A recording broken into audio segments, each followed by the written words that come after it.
Les constructions résidentielles se font de moins en moins visibles en Abitibi-Témiscamingue. D'après le dernier bulletin d'habitation de l'APCHQ, les mises en chantier ont chuté à Val-d'Or et à Rouyn-Noranda dans la dernière année. Du côté de Val-d'Or, c'est une baisse de 71 %. Du côté de Rouyn-Noranda, la baisse importante aussi, un peu moins quand même, 51 % de baisse avec 87 mises en chantier. La mairesse suppléante de Rouyn-Noranda demeure toutefois rassurée comme les logements locatifs sont de plus en plus populaires. Ce qu'on voit, par exemple, sur le terrain, là, c'est qu'il y a beaucoup de promoteurs qui sont intéressés à faire du logement. Donc, ça ne nous inquiète pas outre mesure pour le moment. Au contraire, là, on voit vraiment un engouement.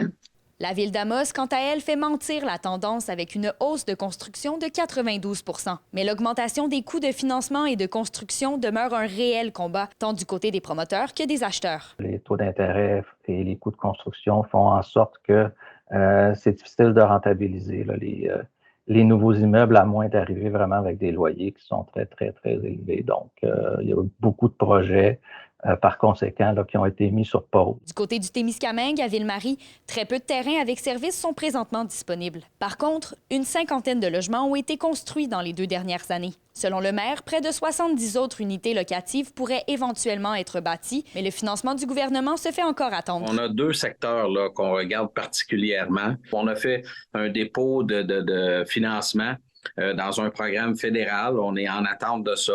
Qu'est-ce qui en ressortira de tout ça? Là? Il faut que c'est sous le serve et il faut qu'on avance assez rapidement. Pour plusieurs municipalités, la volonté de construire un plus grand nombre de logements sociaux est aussi bien présente. Lors de l'annonce de la relocalisation de la zone tampon à Rouyn-Noranda, le gouvernement de la CAQ avait d'ailleurs annoncé vouloir en implanter plus d'une centaine. On parle de beaucoup de construction quand on parle de 200 logements sociaux.